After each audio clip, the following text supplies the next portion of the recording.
여러분 안녕하세요. 드디어 성경에서 가장 긴 분량을 가지고 있는 시편을 무려 15일 동안 이렇게 함께 읽어 갈 텐데요.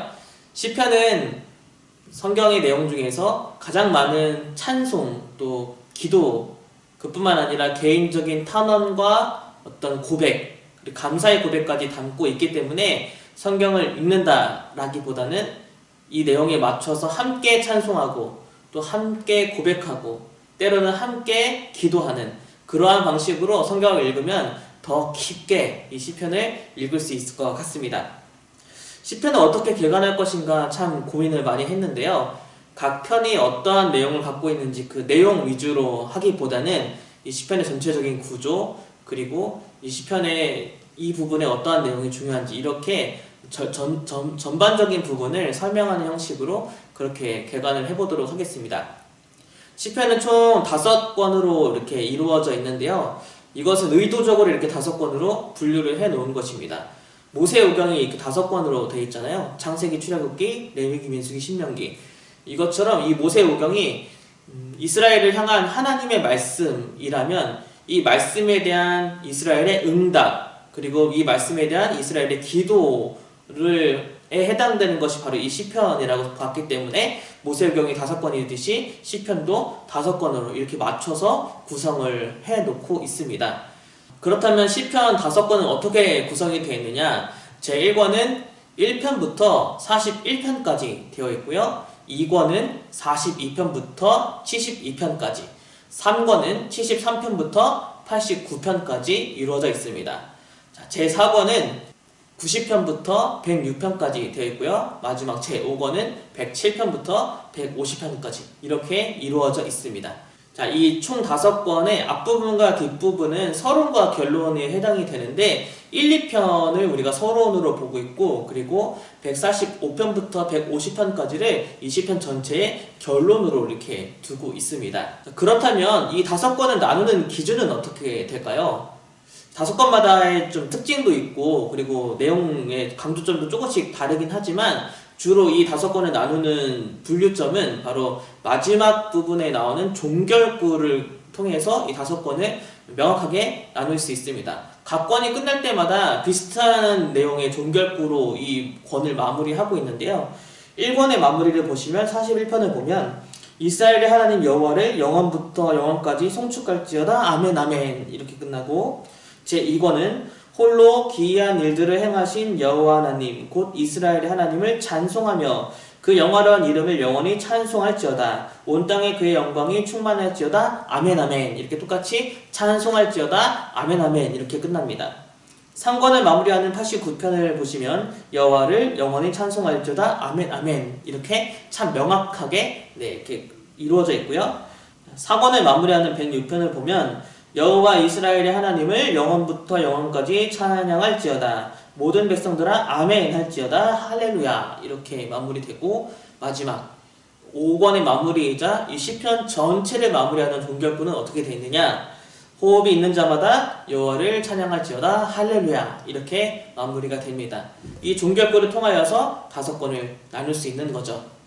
오늘 이 영상은요 제1권 그리고 제2권까지 한번 다뤄보겠는데요. 제1권을 다루기 앞서서 먼저 이 시편의 서론을 해당되는 서시 1편과 2편을 살펴보고자 하는데요. 이 서시인 시편 1편과 2편은 수미상관법으로 이루어져 있습니다. 시편 1편은 복 있는 사람은으로 시작이 되고요. 그리고 2편은 복이 있도다로 이렇게 마무리가 되고 있습니다. 복 있는 사람이 이러한 사람이고 이런 사람은 복이 있도다 이렇게 하나의 주제를 가지고 서시가 구성이 되어 있습니다. 자, 그렇다면 어떤 사람이 복 있는 자라고 이 1편과 2편은 기록하고 있을까요? 1편의 강조점은 율법입니다. 여호와의 율법을 즐거워하여 묵상하는 자가 복 있는 자라고 합니다. 우리가 신명기 그리고 신명기 역사서를 통해서 본 것처럼 율법을 잘 준행할 때에 복을 받는 것처럼 이 1편은 주로 그 인과응보, 그 신명기와 신명기 역사서의 내용을 총정리하고 있다고 보시면 됩니다. 자, 그렇다면 2편은 어떤 자가 복 있는 자라고 할까요? 이 2편은요 우리가 사무엘하 7장에 나오는 다윗 언약을 시처럼 구성해 놓은 시편이라고 보면 됩니다. 그래서 메시아 그 메시아를 따르고 의지하는 자가 복이 있도다 라고 그렇게 이야기하고 있습니다. 대표적인 구절을 통하여서 다시 한번 이 내용을 본다면요, 먼저 1편을 보면 오직 여호와의 율법을 즐거워하여 그의 율법을 주야로 묵상하노다, 이렇게 율법을 강조하고 있고, 그리고 2장을 보면 내가 나의 왕을 내 거룩한 산 시온에 세웠다 하시리로다, 이렇게 다윗의 왕조를 통해서 이루어지는 왕, 그리고 결국에는 메시아를 강조하고 있습니다. 우리가 서시를 통해서 본 것처럼 시편은 그냥 개별적인 그런 고백을 더 넘어서서 사실은 구약 전반에 있는 내용을 잘 정리하고 있고, 그리고 모세오경뿐만 아니라 이스라엘의 신명기와 신명기 역사서, 그리고 다윗 왕조를 중심으로 한, 다윗 언약을 중심으로 한 그 역대기 역사서의 내용까지 총 그렇게 합해 있는 그런 아주 중요한 본문이 바로 시편이라고 보시면 될 것 같습니다. 그래서 사실 구약시대 많은 예언자들이 주로 시편에 있는 그 성경 구절을 많이 인용하고 있고요. 신약에서도 많은 그 사도들, 그리고 예수님도 이 시편의 내용을 굉장히 많이 인용을 합니다. 뿐만 아니라 초대교회는 예배 때 성경을 읽을 때 구약 한 본문, 그리고 신약 한 본문 뿐만 아니라 시편을 꼭 넣어서 같이 읽었던 것을 볼 수 있습니다. 그만큼 시편이 아주 중요한 성경 본문이라는 것을 우리가 다시 한번 알 수 있습니다.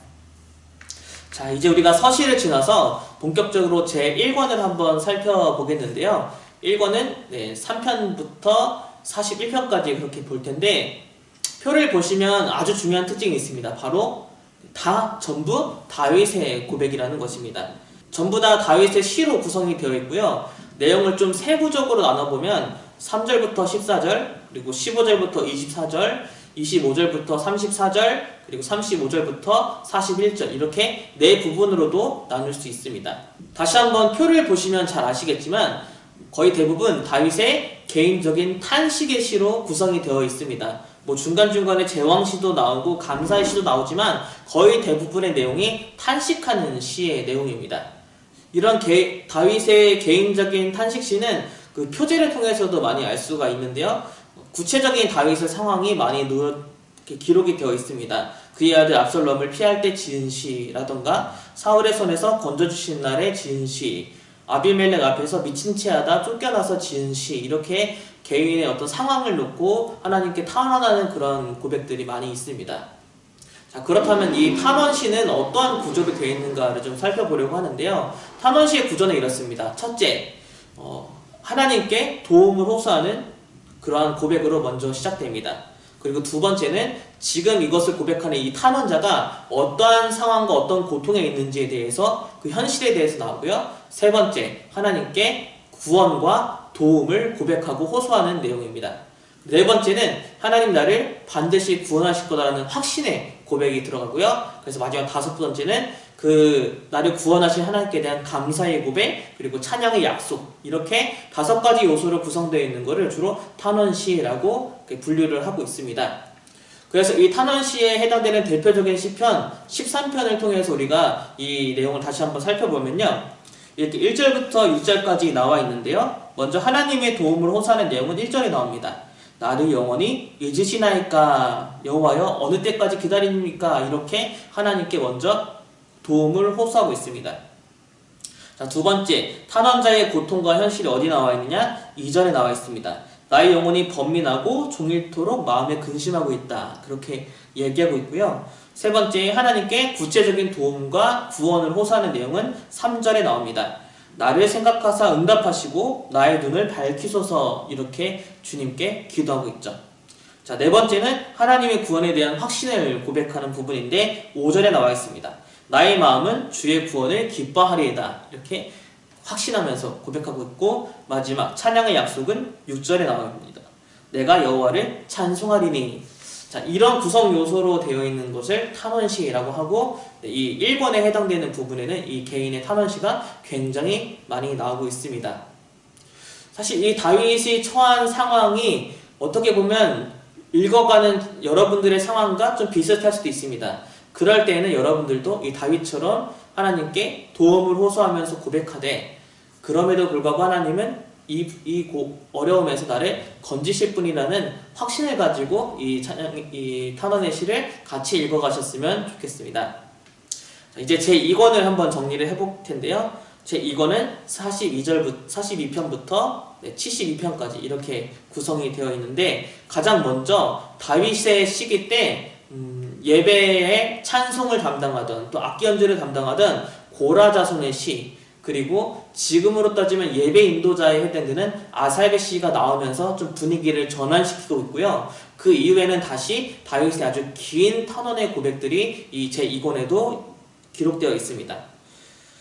사실 이 2권에 해당되는 다윗의 탄식 시에는 자신의 죄를 인한 어떤 고통과 어려움에 대한 고백, 회개의 내용도 담겨 있지만, 주로 원수들에 의해서 쫓겨가고 우겨쌈을 당하고 죽음의 위기 속에서 하나님께 고통과 또 구원을 호소하는 내용이 주로 주된 내용입니다. 그렇기 때문에 이것은 다윗의 어떤 개인적인 고백이 될 수도 있겠지만, 이 시편은 결국 이제 이스라엘이 자신의 나라에 어려움이 처해졌을 때, 원수의 우겨쌈을 당하고 있을 때, 나라의 위기, 그리고 성읍에서 쫓겨날 때, 결론적으로는 포로의 위기 속에서 하나님의 구원을 기다리면서 다윗이 고백했던 것처럼 그렇게 하나님의 구원의 손길을 기다리면서 찬양하는, 고백하는 그런 시가 되었을 것입니다.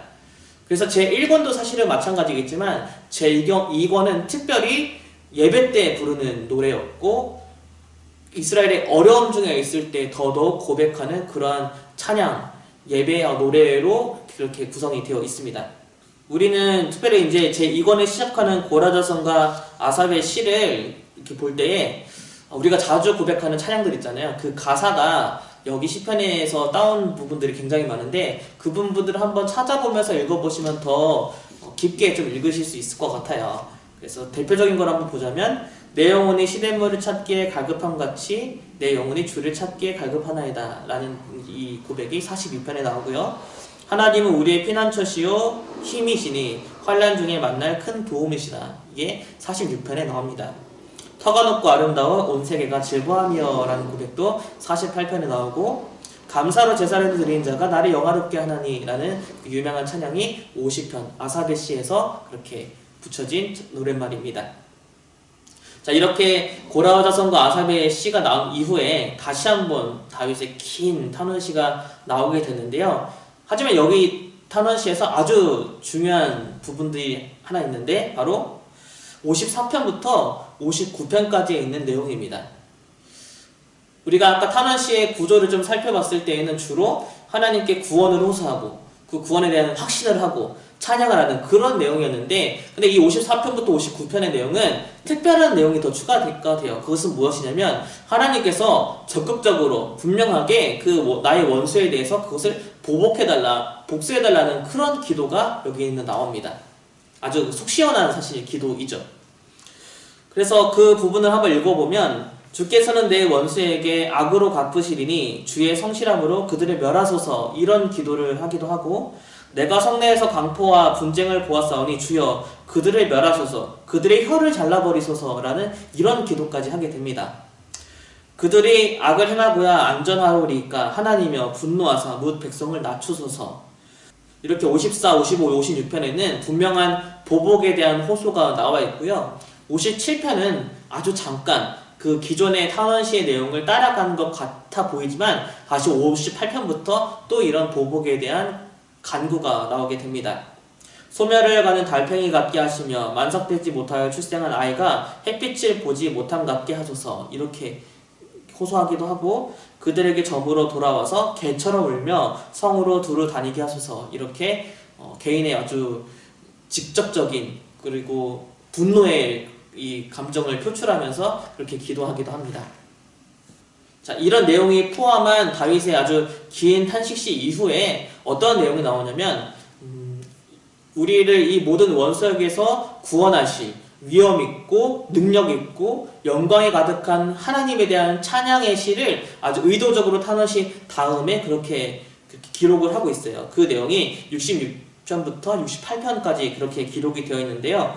하나님을 어떠한 그 능력과 위엄이 있으신 분으로 찬양을 하고 있는가를 보면, 하나님께 아뢰기를 주의 일이 어찌 그리 어미하신지요. 주의 큰 권능으로 말미암아 주의 원수가 주께 복종할 것이며 온 땅이 주께 경배하고 주를 노래하며 주의 이름을 노래하리이다 할지어다. 이렇게 하나님은 모든 원수를 멸하시고 모든 원수들로 하나님을 찬양하게 만드실 분이라고 이렇게 확신하면서 고백을 하고 있습니다.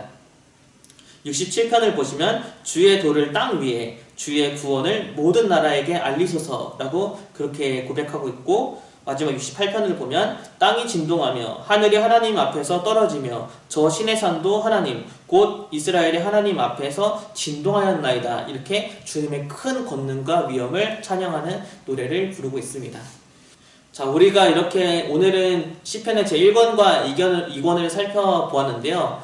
사실은 그 내용의 중심이 다윗의 개인적인 탄원의 시여서 굉장히 개인적으로 보일지 모르겠지만 이 시가 나중에 이스라엘 백성들에게 큰 위로와 또 확신을 갖게 하는 그런 고백이 되었다는 것을 기억했으면 좋겠고요. 시편을 읽어가면서 이 상황은 정말 나의 상황과도 비슷하다라고 느껴지신다면 이 시편을 놓고 한번 기도를 해보시면 좋을 것 같습니다. 저도 이 군 생활을 할 때 시편을 마치 묵상하고 있어서 이 구절 하나하나가 제가 어려울 때 참 큰 위로가 되었는데, 그러한 말씀의 은혜가 여러분들에게도 있기를 바라겠습니다. 자, 그러면 다음 시편 영상을 통해서 뵙도록 하겠습니다.